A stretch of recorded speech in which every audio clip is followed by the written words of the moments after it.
coroner and county sheriff. Again, this is the person that we've got to pursue a little bit further. As Otis Duncan has volunteered to do this, but he's not able to attend meetings, and I don't know. I think maybe the committee, the international committee, maybe ought to have a phone. Yes, sir, Mr. Brown. Go ahead. How did he apply for 2 different positions? How did he apply for 2 different positions? Yeah, government positions. Who, Otis Well, those Duncan? are county government positions. You need to have a microphone in front of you. How did he apply for 2? How did he apply for 2 government positions? Well, I don't know. I guess he did it by filling out paperwork. Well, I don't think that's right. Well, what 2 positions did he apply for? Coroner and sheriff. Coroner and sheriff. You look in the Constitution, that's 2 different positions. Well, so somebody's got to get back to him and say, hey, which one of these do you want? You can't have both. That's right. All right? So he's asking you to appoint him to those positions. I think you got to go back to him and say, which one do you want? And why do you think you should have it? I hadn't received anything on him. He is a Texian, though, right, Mr. Ford? Yes. But it's up to us to get back to him. He's filed the paperwork, and it's up to us to get back to him. One of the problems we have is some people file some paperwork with us, and they never get any feedback.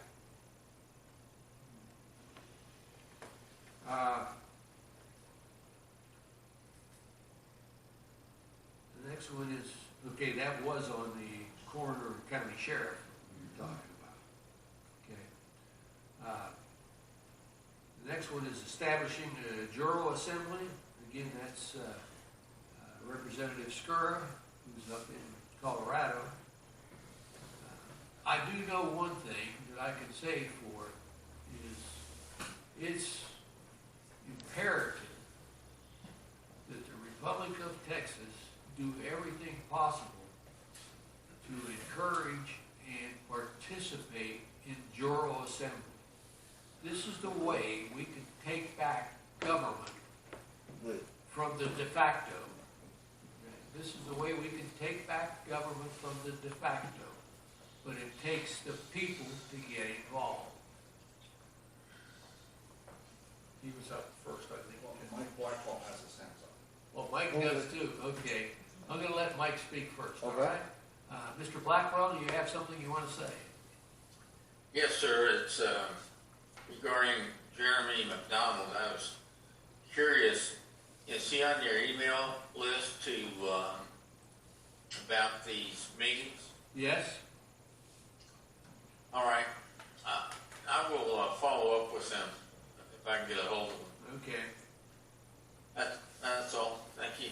All right. Mr. Cloud? Yeah, this is regarding the Juror Assembly. I've got the Jefferson Juror Assembly online, and I've got a message from someone. The first message I've got on the site said they was referred by Anna Von Wright's site, the judge in Alaska. I've communicated with her. I've talked to her before, but evidently that my Juror Assembly site is going through her website somehow. That's how they got a hold of me. So I don't know how that's happening, but it was good to get that contact from that reference, from that site. I was really glad to see that. Of course, I answered the fellow and then hooked him up with all the information he needed to know, and get him with his affidavit and everything, get everybody on the right track. Pointed to the website, and and get other people involved and get them, grab them by the hand and say, look, come on, let's go look at this. Let's go to a meeting. Let's join them one time on the phone, and just listen in, just something. Get your foot in the door. All right, I yield. Where is the best place to go look online for information about the General Assembly? Is that the National Assembly? Is that? I've found information at the National Assembly level, but some of the states have assemblies also. Yeah. And two of them that really stick out is Pennsylvania and Michigan. They're two of the biggest ones. They're really getting down. But as far as anybody knowing what a General Assembly even is, it's hard to get people to understand what it is. One thing I've also started is in the small groups, like on Facebook groups, just mention it every once in a while and post it. Post a website and post an affidavit to become a Texian and all of that, and just try to get the word out there as best as possible without being obvious with it or look like a spammer. You have to be careful about those things with Facebook. I yield. Thank you. Dave? Clint? I didn't want to interrupt anything, but there's some text that you might want to look at, maybe respond to, but I don't think it's anything that, Some text? some chats in Zoom. Anyways, but I would say move ahead. I guess the next one, establishing paper currency. Oh, okay, back to that. Okay, yeah, well, you're the one that's got to speak on it, so go ahead.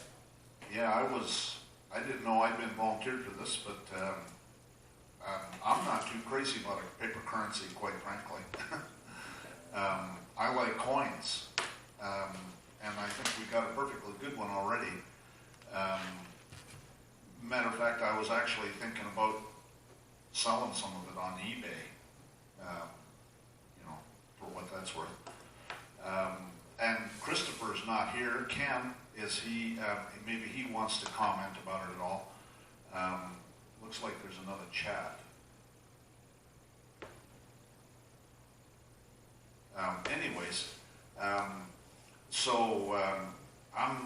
I have no knowledge of any progress towards any paper currency. The problem with the paper currency, quite frankly, is you got to have some pretty serious counterfeit protection in there. Otherwise, it's going to get just ruined. And it's not cheap. If you want to, we wouldn't be able to have a large amount. It'd be expensive when you think of how much it'd cost to print it, just printing it. I'm not sure how realistic that is. I like a cryptocurrency better, quite frankly. And I know Ken was already talking about that, but and our gold and silver coins, I think they're perfectly fine. I think you picked the wrong guy for a paper currency committee. I think that it's unconstitutional. If people want to circulate it amongst themselves, that's their choice. But I don't think that the government should be involved in it at all.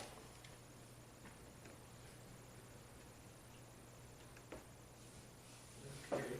I think the president wants to say something. Go ahead, Ed. Let me tell you about a little something happened as we had our last session. I had a list of investors that wanted gold, and so we found a guy in Carville that owned a jewelry store that could get the gold for us, and each piece was going to run $184, which at the time the market was running around that deal. Well, we wrote the check to him, which was a little over 23 grand. And I sent the lady from Bandura, who was one of the investors, she knew the guy, and she was going to be there when that check got there. So she'd make sure everything's okay. She gets over there, and he hands her another invoice with my name on it for another $1,800 on top of that. So I called him, I said, I'd like to know who gave you the authority to put my name on that invoice. I didn't agree to it. He said, oh, well, I guess I better send your check back. I said, I think you better. Because I wasn't going to add that other expense on there.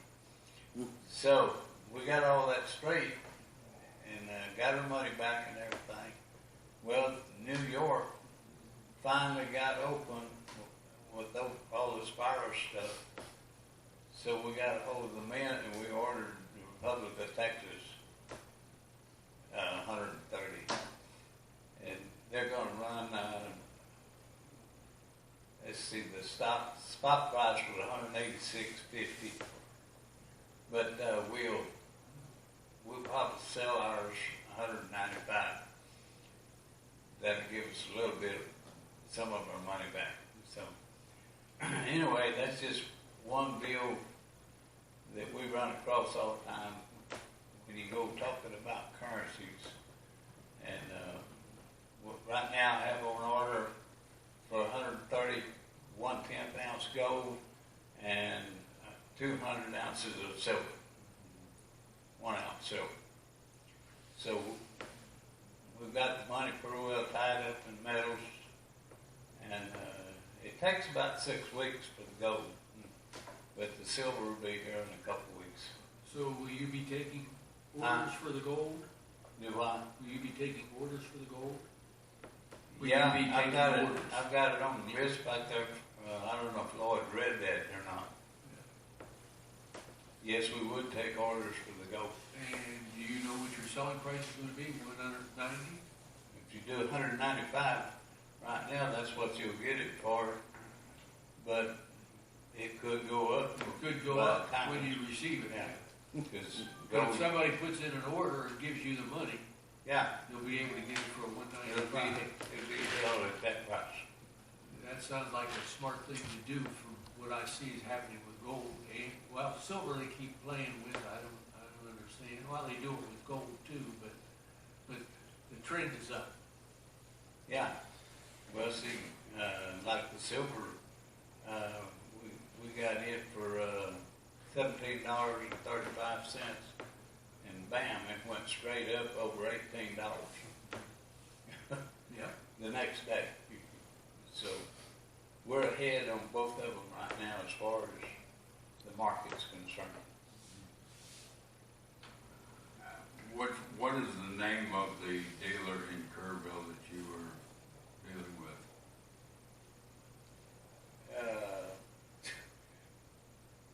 Hold them up. Fly by night. Who's that? Who's that guy we wrote that said he owned all the gold mines and stuff? Don't tell us Oh, that. That's God. what it is. No, it's not him, but the guy that owns the jewelry store is the same name. Except Oh, for is that last right? name. David, Wasn't young, was it? No, David something. David, originally from Florida. Uh-oh. Well, that explains a lot. That's the guy that was trying to issue this cryptocurrency, Republic of Texas Yeah. currency, cryptocurrency. Backing it with the gold mines in Colorado all the way to California. Yes.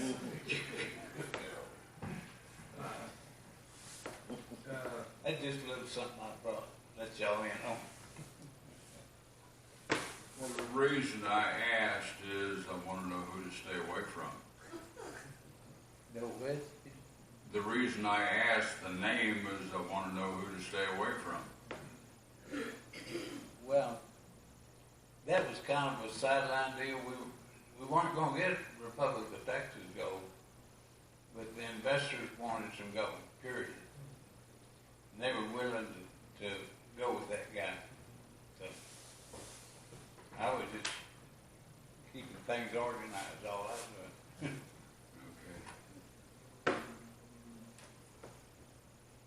Okay. Secretary Ford, has to speak. Secretary Ford.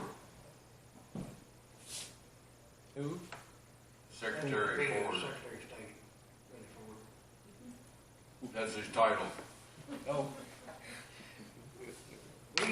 We have been reading that book, The Great American Adventure, and there's a place in there, we covered it recently about currencies. The American people had a script that they traded with. It was actually worthless paper or script, but it could be traded among themselves. Well, when the king found out about it, he sent his agents over here, bought up all the script, and it was redeemed in gold. So if he had all the script, he had all their currency. So Mr. Barnett said that he finally understood why money couldn't have any value because of that. He said he's been understanding a little bit along, but reading that chapter about the currency in our founding, he figured out that was probably, like Mr. Fern said, he's not a big fan of some of these currencies. Gold and silver is fine, but what are you going to do when you get rid of all your gold and silver? The coins could actually be worth nothing, but back the right way. So there's a lot involved in a currency for a nation to be able to trade it among ourselves freely. But it helps us to understand what the pitfalls are and what to watch out for. It's like you don't want to deal with this guy in Kerrville. And when we set up these things. So again, my recommendation is read a little bit, read that book, because it'll help you understand where we need to go. Because it's my 2 cents on it. Well, I mean, anything can be used as money, or buffalo hides, or whatever. If somebody's willing to give you something for something, that's money. Senator Ballard. Yeah, Billy was talking about some of these communities or cities or whatever had their own currency, so to speak. Mm-hmm. And I know up in New Baden, Texas, there's a guy owned a general store there named Schultz, and he developed his own currency, script. And people would come in and pay him in gold or silver or whatever. He'd give them the change back in his script. And the only place they could spend it was back at the general store. So, he had them coming and going. Long as people like it, it's okay. Yeah. Yeah. Right. As long as they liked it, and and everything went according to the way it's supposed to be, and that was fine. But I guess it's the last go around, a lot of them back during World War II started wanting to borrow money. So he made them all pledge, different things. And when the war was over and everything, he had 2 or 3 barns full of wagons, Model T Fords, and you name it. Now, if I remember correctly, we had a fellow, I think he was from Texarkana, who was trying to establish some kind of a script up in that area. I don't remember his name, but that's been probably 6-7 years ago. I believe Glenn mentioned selling our coins on eBay. I don't understand why a bunch of people hadn't already been doing that. Because they double their money on that stuff on eBay,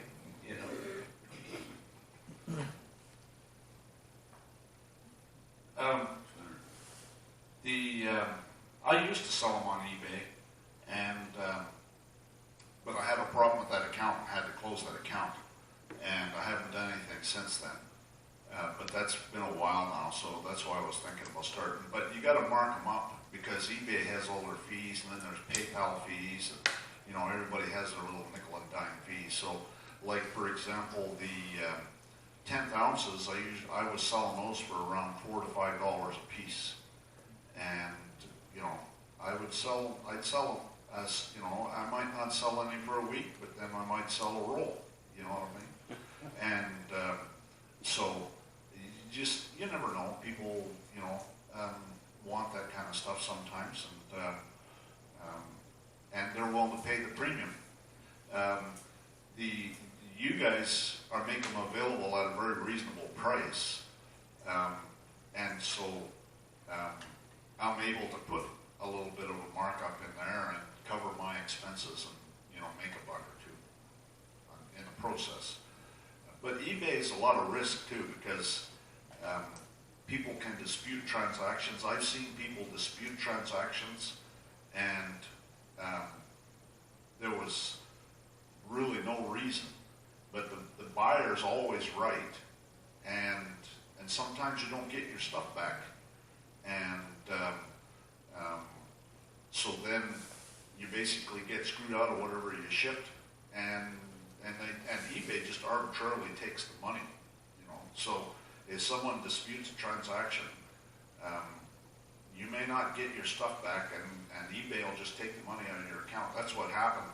Why that I had a problem with that previous account, because I sold a cell phone for a friend, and they disputed the transaction, and I didn't get the cell phone back, and it was hundreds of dollars, and they just took the money. So I had to, the money, it wasn't available. It basically put my PayPal account in the hole, so then that got closed, and eBay wouldn't let me do anything more with that eBay account. So again, there's a risk for sure, and so you got to make enough money to cover any potential risks like that.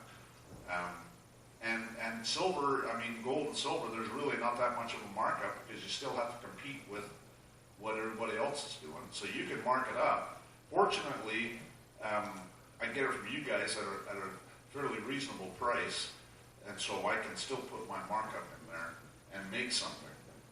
But I don't make a lot, unless somebody buys a lot, which doesn't usually happen. I had one guy buy a lot one time, and a lot of it was because I put down that they were limited edition, which they are, but and we're the only ones that make them available, and I'm the only one that was selling them on eBay, and so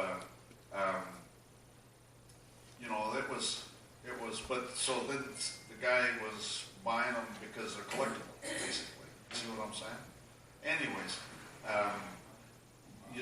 there's risks for sure. eBay is not that good of a place to be selling stuff, and you got to be careful, and because you can lose a lot too pretty fast.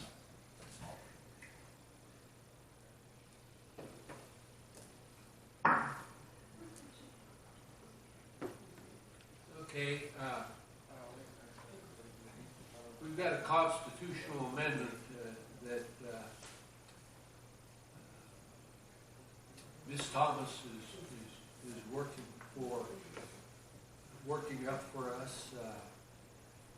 It's about allowing for the issue of the affidavit of Texan,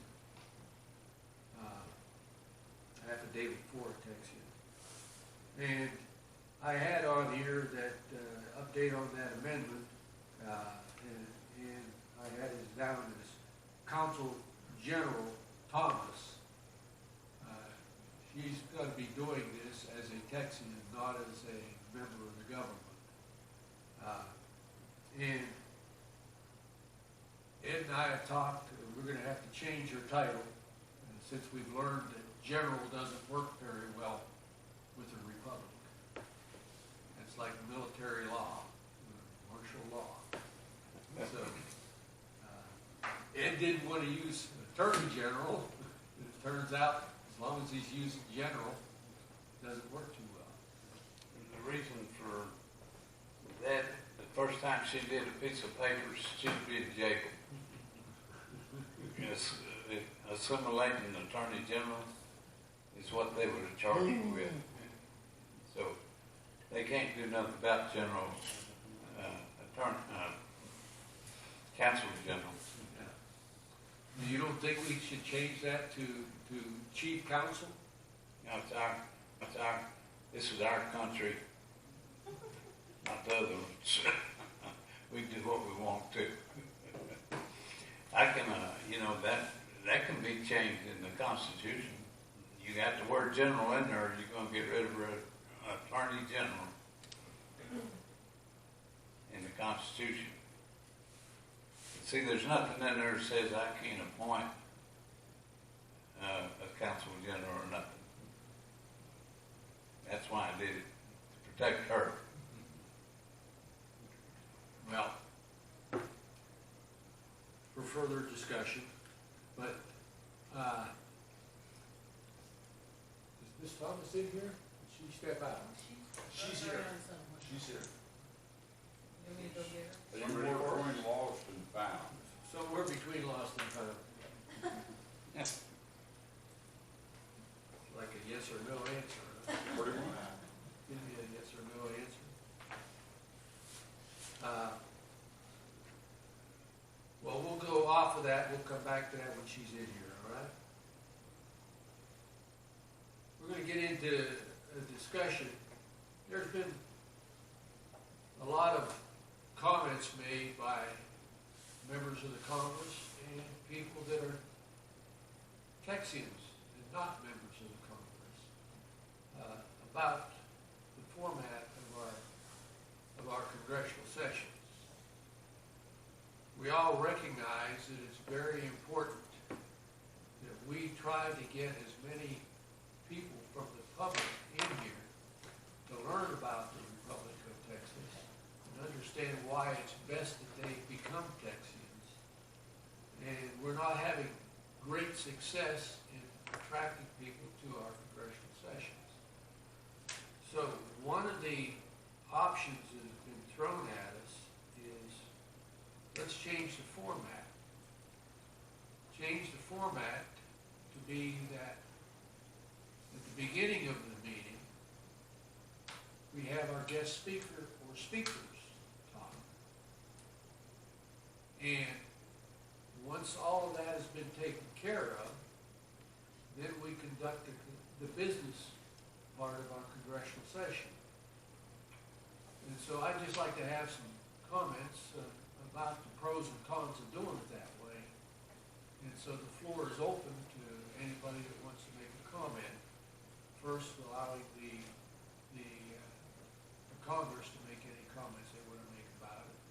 And then after that, anybody here in the room. So does anybody want to speak to that? I just wandered in as part of the public myself, and that sounds great to me. Okay. That's my 2 cents. This is Mike. Go ahead, Mike. I think that's probably a good idea. We need to do something different. So that's my comment. Okay. Barry, go ahead.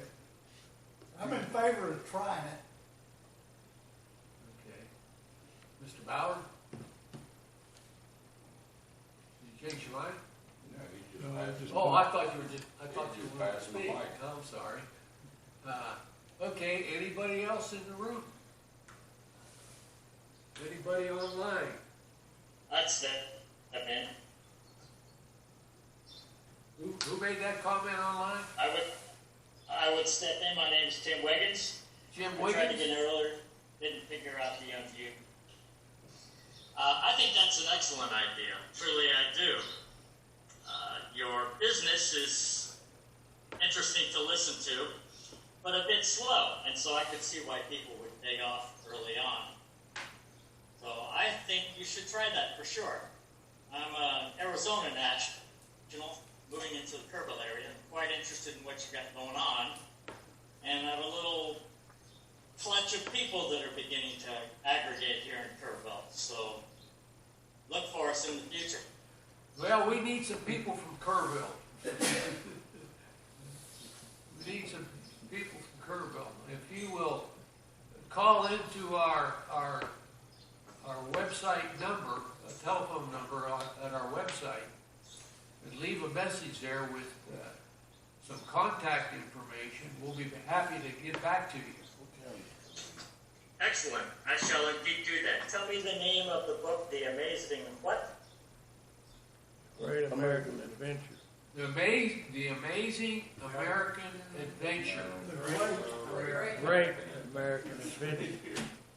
I'll never get it right the first time, that's for sure. That's why I wrote it down. And I would ask one further question, very simple little something. The International Committee meets on Monday night at 7 o'clock. I think I missed the first few digits on that phone number. Area code 31. I don't have it here in front of me. Does anybody have it? They can repeat it? I think did they give it the phone number or the URL information? That number was from the Zoom meeting. If you have Zoom, you open up the Zoom. After you have the Zoom, open it up, and then if it asks you to join a meeting, the meeting ID is 315-337-4464. Excellent. Thank you so much. You're welcome. The phone numbers for getting on to this session are Zoom information for joining these congressional sessions is different than the information that we have for our Zoom meetings that the public is invited to, like our international committee meeting. That's a different number than what you get off our website.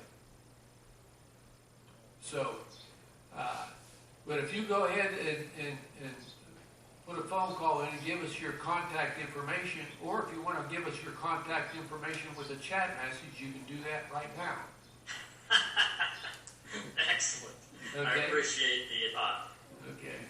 So, go ahead. We have a YouTube channel as well, Republic of Texas. We got a bunch of videos you can watch if you're interested, and there's an email you can contact us through that one as well. Looks like somebody else has raised their hand there, Bruce. I'm not seeing them over here, all right? PJ Picasso. Okay, that is Mrs. Barnett. Okay. Go ahead, PJ Picasso. Hey, this is Ken.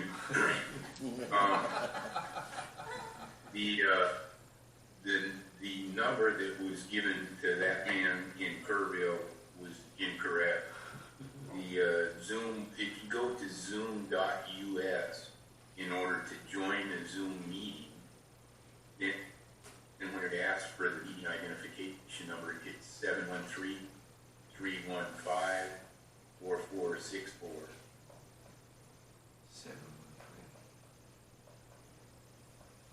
Thank you. I do. Oh, okay, that's a phone number. That's the call-in number. Yeah, that's a call-in number. No, that's the meeting ID number. That's the meeting.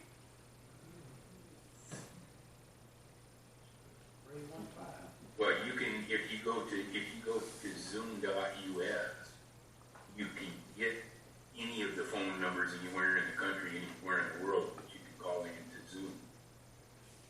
But the meeting ID number is 337, excuse me, start over. Okay, I knew it. 713 didn't sound right to me. 337-315-4464. That's the meeting ID number. I would agree with that one, Ken. That is the meeting ID number to join the Zoom session of the International Committee. I yield. Give it one more time, Mr. Bullock. Okay, one more time. The meeting ID number for the International Committee meeting on Mondays at 7 o'clock is 337-315-4464. That's on Zoom. Okay.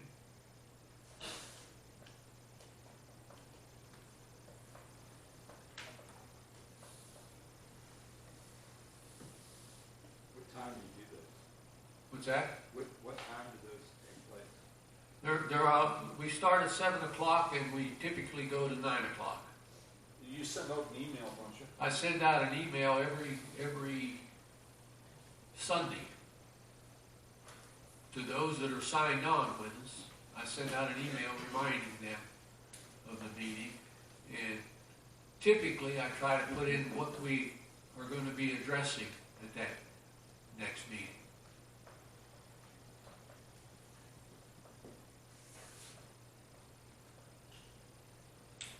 Okay, any more comments from anybody about the congressional session? Do you need a motion? I'm going to ask for a motion to change it. If there's no other comments, then is there a motion to change our format for the congressional session? Senator Ballard, you're making that motion? Yes. Okay. Is there a second to that motion? I'll second it. Seconded by Senator Fern. Discussion. Okay, I'm assuming you're saying to change the format so that we start off with the guest speakers. All right? And when the guest speakers are done, then we can convene our business session. Okay? This gives people opportunity, if they don't want to sit through some of the boredom of listening to us ramble on. I mean, the business of government is like making sausage. It's not a very pretty process. Okay. Yes, sir, Mr. Fern. PJ Picasso has his hand up again. Again? Go ahead, Ken.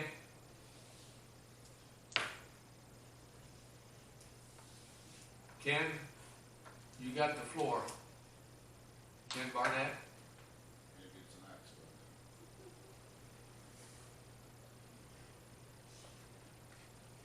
Still up, and he's not answering, so I assume it's Okay. an accident. All right. So, with that understanding, is there any other discussion? There's Bonnie back there. Did she want to say something, Bonnie? Oh, you're saying for her Yes. presentation. Okay. Yes, sir, Mr. Brandon. I don't see anywhere where you're mentioning the elections coming up. Yeah, I forgot that, but it's going to be mentioned. Yes, it's going to be mentioned. I forgot that.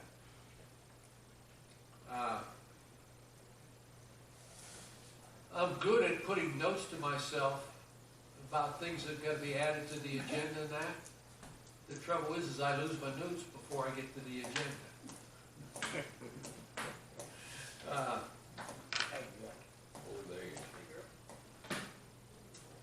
No, we don't let him in.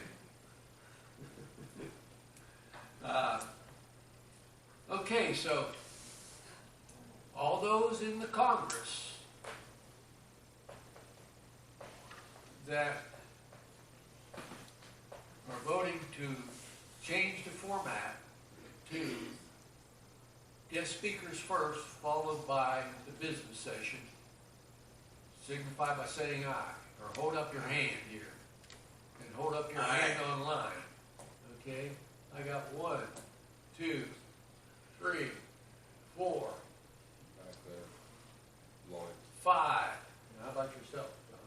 And today I can't vote. No, you can vote when I'm calling it.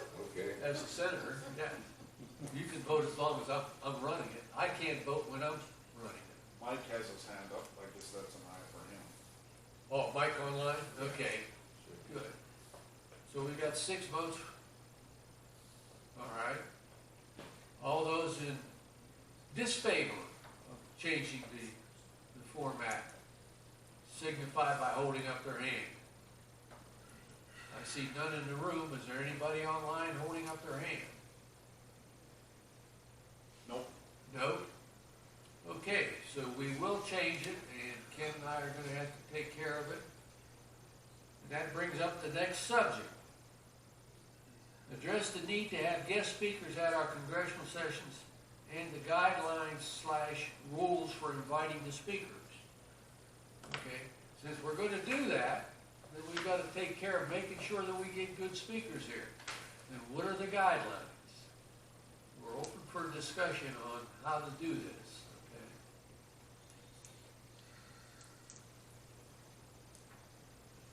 Well, let me ask some questions. Should our guest speakers be compensated or uncompensated for attending and speaking? Depends on whether they got something they're trying to sell. Depends on whether they got something.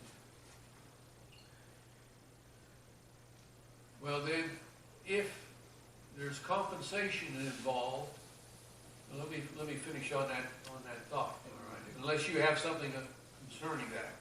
Well, it's, Huh? I think that they shouldn't be compensated, but if they have things they want to sell, to bring to sell, then that's fine. But I don't think that, we don't have the money to be compensating for something like that. And we can't really be charging people to come to the meeting. So anyways, that's my thought.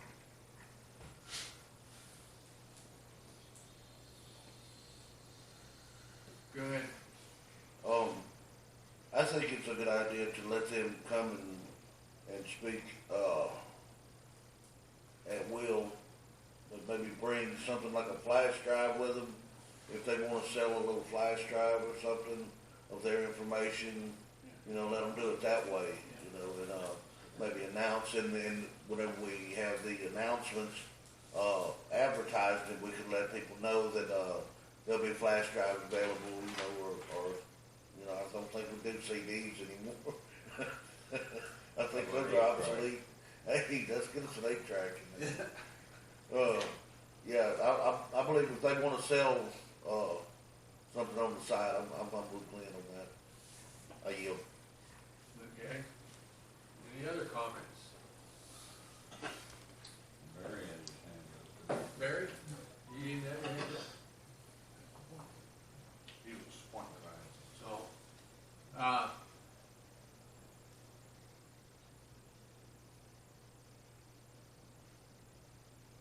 I was going to just make the comment, if they require compensation to come and speak, then I would think before we could ever agree to that we had to come before the Congress and get Congress to approve it. If somebody should want to be compensated, expect to be compensated, we got to know what it is, and then got to come before the Congress and get the Congress to approve it.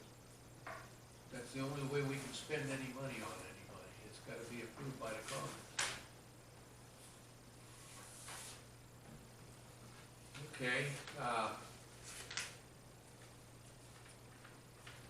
The thing that's going to be important here is we got to start lining up speakers not a week before, because we want to be able to let people know who's going to be speaking well in advance. And so on our webpage, we want to show, okay, at our July meeting, we're going to have this person coming and speaking, and this is the subject matter. At our August meeting, we're going to have this person coming to speak, and this is the subject matter. We want to have that out way in advance so people can plan to come. It's important that we do it that way.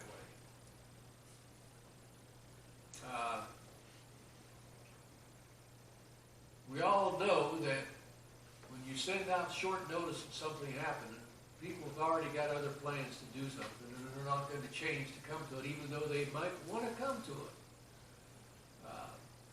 So it's important that we give advance notice, and as far in advance as we can, do that notice. So people can start lining up people to come and vote. Come and speak. Excuse me.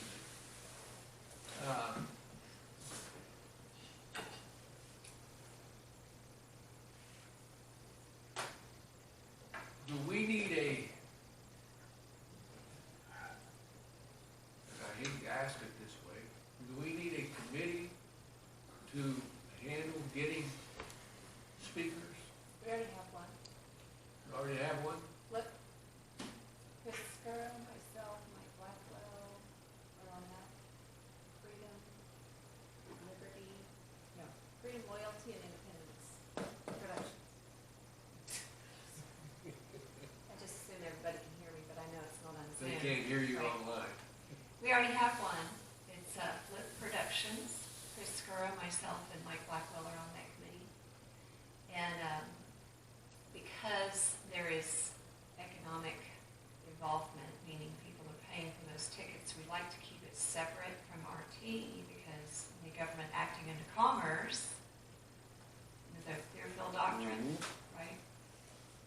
You start accepting those dollars, you're not really a government or you're not really immune. But anyway, so yeah, we keep it separate, but we do have a team under Flip, Freedom, Loyalty, and Independent Productions already set up in trust where people can make purchases online to pay for tickets. So we've already lined up some speakers in the future, including a constitutional lawyer that's a liberty lover out of California, but she is home-based here in Texas, lives in Texas now, something like that. Mike Blackwell found her. And it's not going to be that expensive. Obviously, we tried previously, before COVID really started tearing our economy up, we tried to get David Straight here, you know, and he was going to charge money to come in. So right about the time we had already planned and wanted him to come in, COVID hit, we're like, okay, this is going to be difficult. But yeah, we do already have a team set up specifically for that. Well, okay, we need to be working on a speaker for July. If we're gonna change the format, we need to be working on a speaker for July. I didn't make a comment. If we're going to have speakers first before our congressional sessions, we can't be delaying a half an hour, 45 minutes, or whatever. It's got to be set to go right when we say it's supposed to be. We can't be playing around with computers and getting all this set up and lose an hour from our scheduled time. Well, you know, I often ask for help in getting things done, okay? It's not simple to get all this put in place, and to particularly go out and find it wherever it might be hiding. And so I understand that. And we ask people to try to get here by 8:30 to help out, okay? And some of you get here by 8:30, but more of you don't get here by 8:30. And so, you know, it's easy to find fault with what's happening, but it's a lot more difficult to get the necessary help to do it. And I don't have to be the only one that knows how to hook that up there, okay? I don't have to be the only one. Yes, sir. Might I suggest that maybe we set it all up the night before? And that way, I mean, we can set up everything the night before, and, you know, we might not have tested it, but testing it is rather brief, and maybe somebody's online that we can test it with, but even if they're not, we can get it all set up and ready to go, and at least some of it, you know, certainly some of it. Well, that's an excellent idea, Glenn. Some of us come up on Friday. We stay at Bonnie's house, so and Bonnie's over here while we're at her house. So we can come over right over here. We can come right over here and do exactly what you're saying. That's an excellent idea. Yeah. Yes. Otherwise, we're just BSing with each other. Well, sometimes, but sometimes Bonnie's doing some real stuff with us. I was here till midnight last night working. I know you were. I went to bed and you still weren't home. Sorry. So, Yeah, join a subcommittee. we'll do that. Next month we'll do that. But let's get a good speaker.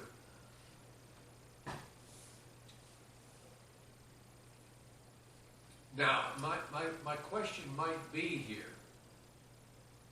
Should we do this next month? Are we gonna be able to get an advance notice out to get people to come? Should we delay it 1 month? And I'm getting the feeling that maybe we ought to delay it 1 month, not do it in July, but do it in August.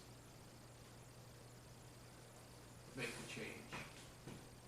But we still gotta get the speaker for July. Is Blackwell on the line? Can we ask him about his lady that he, David, Get yourself a microphone and ask him. You know what you wanna ask. if Mike Blackwell is on the line, if he could, I know he had been talking to a lady constitutional lawyer that he was attempting to reach and schedule. If he could tell us, give us some details about that connection with her, and if they have any plans. Yeah, this is Mike. I talked to her agent here in Texas. She's out of McKinney, Texas, and she's pretty much booked for June. We have to book her a month or two in advance because she speaks across the country. But we just need to make sure date and time and give her plenty of lead time, and she'll do it.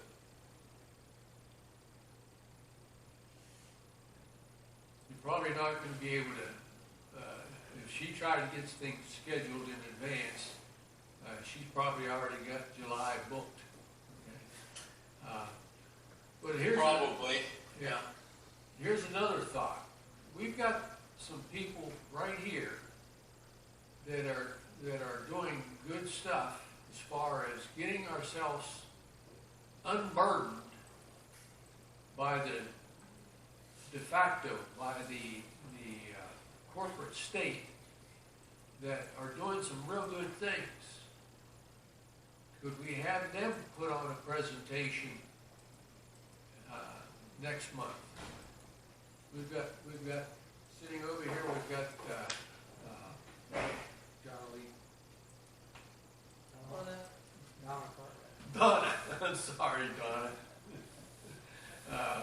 And we got Mr. Cloud that can come up and talk about the things that they're doing and what's the benefit of getting them done. What is the benefit of doing those things? I think that attracts people. That attracts people. When you say you can do something that will help them out dealing with this. Glenn. Yeah, this is Mike. I agree. I think, yeah. Well, this is Ronnie Cloud. I don't mind coming and speaking. As a matter of fact, there's some things coming up that's really interesting. It's going to be interesting to see how they play out as far as our contractor goes and this change in government that's supposed to be happening. Because we're going to need to rely on our private contractors. We're like another country coming into a new country to do commerce, and they don't know who we are or what we are. We need to have all these things laid out so they know who we are. This is what we expect. Here's the law that we're operating under. Here I'm indemnified from this and that, and I have protections here. This is the trust I'm operating with. You know, whatever kind of commerce you're conducting, but stay outside of the structure itself in a sort of an anonymous position as a director instead of a trustee who's responsible. The directors aren't held directly responsible whenever they're just voting on stuff and doing stuff, not firsthand, but getting other people to do it. It's like a delegation of authority, and nobody ever knows who to pinch at the top because you can't get a hold to anybody. Those things are changing. even as we speak, that this government's rolling over, changing into a whole new different situation. They're wanting it to be one way, and we can have it another way. It's already, as far as I'm concerned, the fact is that they're gone. I don't even pay them attention. As far as I'm concerned, they don't even exist, except in their bullies out there with guns, and we have to try to get around them. I've got some things going on with that too. I'd be more than happy to come and speak and put on a presentation. There's another thing that's going on. I wanted to let everybody know, in case you don't know, if you haven't seen that nurse that spoke out about the COVID. There's some very important changes that's been done in the medical law. It's a medical martial law that's in place. It's just like declaring a national emergency, only it's a national medical emergency. And new laws go into place. One of the things that has changed, and this nurse was talking about this, is the do not resuscitate order. Normally you got to go in and put in a do not resuscitate order, or it's expected that they're going to revive them. Well, now it's just the opposite. They will not revive you unless you put in a resuscitation order, and that order has to have a time for how long you want to resuscitate that person. I'm dead serious. They have a time limit on it, and you have to put in an order to do not resuscitate. And of course, the public is going to be well informed about that, right? Yeah, you have to tell them that you want them resuscitated, or they won't do it. They're sticking all the lower income and people on Medicare and stuff like that. They're sticking them all together. The ones that's infected with the ones that's not infected, and they're doing the same things in the jails and prisons. We can't see it from out here, but they're doing that in the jails and prisons. They're putting the infected with the infected and just let it happen as it may. You know, they don't care because they're going to survive. They're not worried about what happens with their product. I'm pretty convinced they got a life insurance policy on us that they get whenever we die. I wouldn't doubt it. But yes, I would love to come and speak. I would love to come and speak. I'll yield.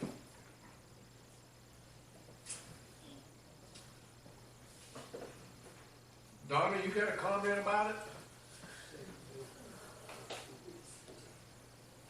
You want to comment about it? Okay. There was something else I was thinking of,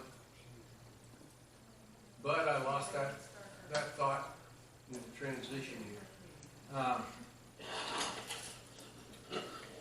So, shall we say that next, at our July session, we have y'all speak? Okay. I know there's another thing that I think ought to be included with that. Is if we have anybody that can speak well about the Journal Assembly and getting that in place and why it should be done, explaining that to people, that it's important that it gets done if they want to restore government to what it's supposed to be, that's going to have to be done. I would think that it would be good to have that on that same program. Well, I could incorporate that in with contracts. Can you? Okay. Yeah, we've got to get people interested in the Journal Assembly. Okay, so for the July session then, we're going to have y'all as speakers in the morning. We can do that in the morning then. And so we'll start promoting that. 9 a.m. And could each of you send me a Synopsis. not a bio, but a synopsis of what you're going to be talking about, Sure. So that I can include that on the web page and on the invite notice that I send out to every Texian that does sign in. Okay.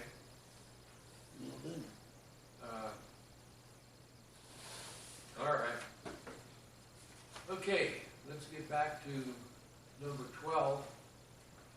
And that's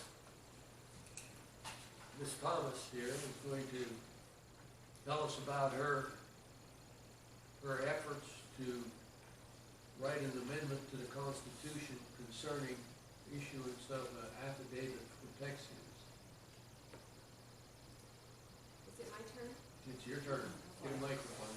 Do I need, Get a microphone. do I need to borrow my computer here with, Well, you got something you want to show? well, I could. Okay, well, I think that'd be better than me just saying it. I'd rather show and say. okay. Show and tell. Well, do you have it on your computer? I do. Well, then you're gonna have to, you can't really, Do you want me to, I can stop all the you share? have to do is unplug Zoom. All you gotta do is unplug the monitor. And then she can come over there and plug herself into the monitor. Well, no, she's not gonna be able to, she has to be logged into Zoom. I can't plug my computer into the Zoom or? I guess so. You can plug into the monitor, but if, in order But she'll for, be speaking on here. and she'll be speaking, actually, she could speak, I You could, know what I could do? I could print my document on a stick and put it in your computer. What do you think? yeah, that's fine. Well, wait a minute, what? Okay, you go get a stick. She'd have to be logged into You have a Zoom. stick? You'd Alright. have to make her co-host, Yeah, and then she could do it. yeah, we had to do that before, Right. whenever I was trying to screen share. She can give me the file and I can show it while she's talking about it, but then she needs to still sit up there. Because that's where the camera's gonna be taking pictures. Oh, boy. I'm not having a bad hair day. For you, a bad hair day. While they're setting that up, Margaret B. and T.J. Wiggins, you asked a question on chat about uncertain how to tap the red mic to unmute to no avail. He figured it out. Has she figured it out? Yeah, because he was talking to you. Okay, He was talking to you. okay. I guess I don't have to address that then.